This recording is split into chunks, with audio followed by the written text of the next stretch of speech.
Kansas City is really kind of like a small town. At least the Christian community feels that way. I have been a Christian for over 30 years now, and have lived all those years in Kansas City.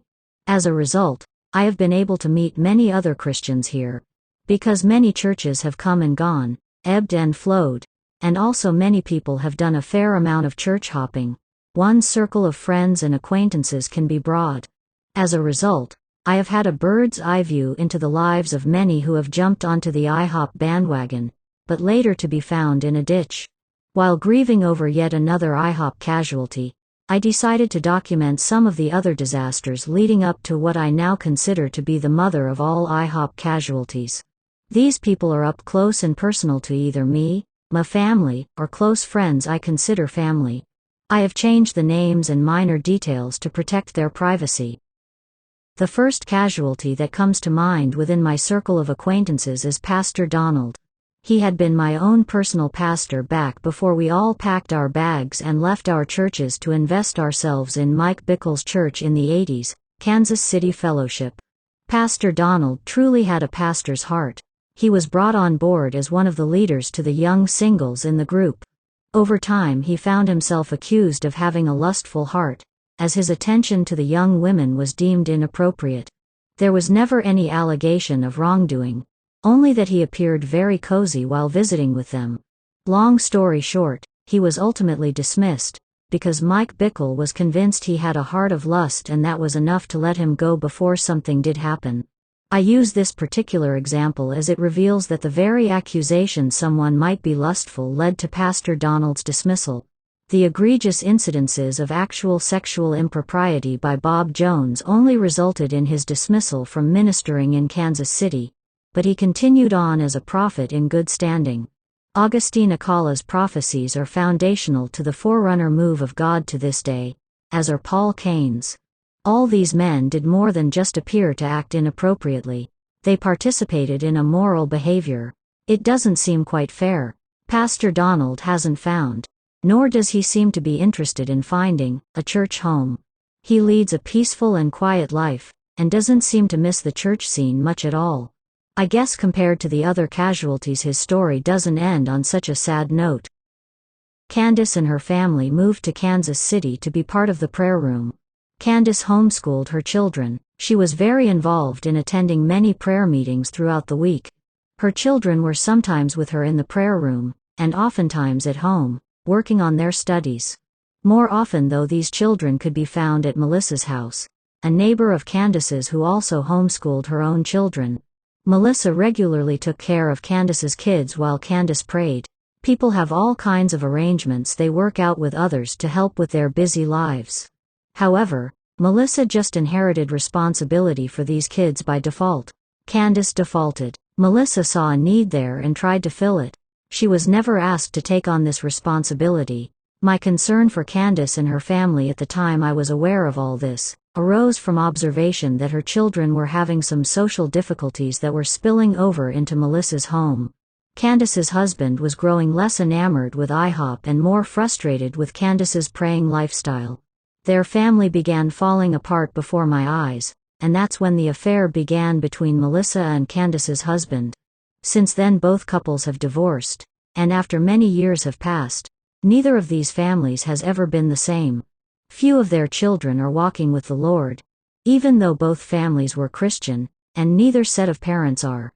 Do I consider these families an IHOP casualty? Well, where were the IHOP leaders who take the scriptures in Titus seriously? I believe Candace had an unhealthy addiction to the prayer room that took her away from the family she needed to be taken care of. I am not giving Melissa and Candace's husband a free pass. They chose their path and are greatly responsible for the demise of the marriages. Marion is a young woman who came to Kansas City for a one-year internship at IHOP. She and her boyfriend came from out of state. He actually participated in a different church's discipleship program during his time in Kansas City, and she spent many hours in the prayer room as was required. During the latter part of her stay, she was caught in a compromising situation with a young man, who also was involved in the same internship program.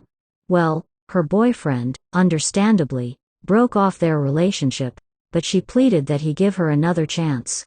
Shortly after she left the internship program, she did not know how to function in the real world as a Christian.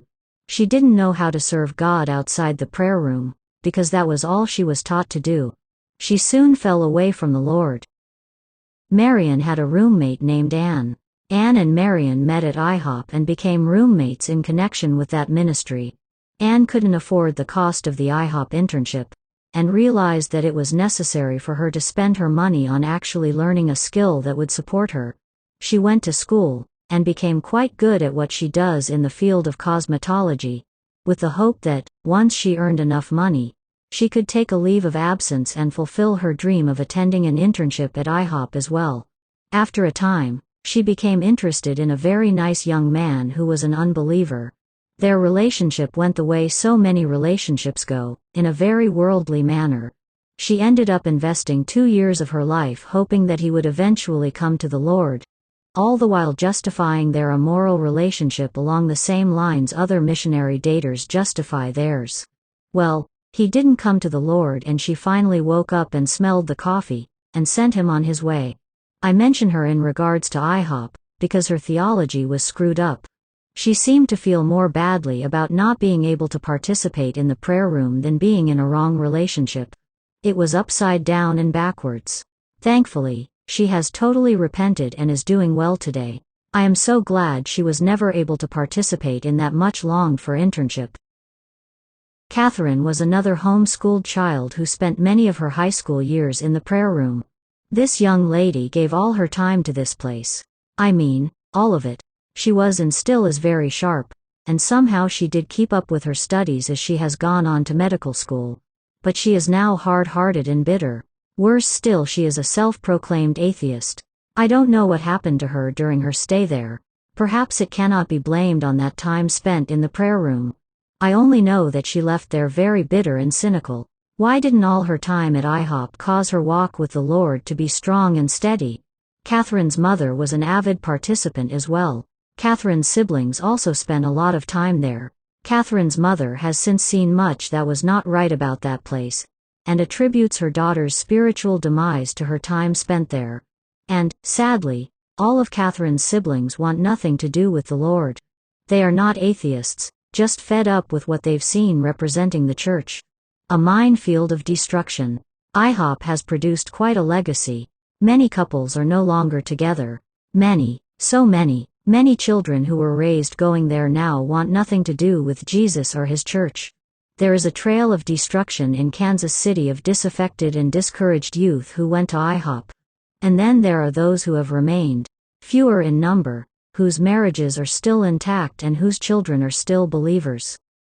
Sadly, another family who appeared so stable and unscathed has truly become the mother of all IHOP casualties. One couple stands out as parents having so earnestly and deliberately taken on the role of teaching and training their children with extreme diligence. They stand out in such a way that it would make your head spin. One of the children, Solomon, had an extraordinary conversion a few years back, which caught the attention of all his family members. As a result, the entire family seemed to really dig in and become super participants in the prayer room and in various internships. In Solomon's zeal to walk in a manner worthy of the Lord, he embraced all things IHOP, including a fasting lifestyle. After a prolonged period of fasting, Solomon's parents intervened to restore his physical health, because he had lost 40 pounds. More sadly is that Solomon is now experiencing some sort of psychosis, even refusing to eat. Things have gone downhill for him in a most unexpected and alarming manner, leaving him out of touch with reality. In their desire to help him, his parents have not yet considered his experience at IHOP as having contributed to his demise. I lay it directly at the feet of IHOP. There are many other tragedies associated with this movement. Clearly, this is bad fruit, the worst kind.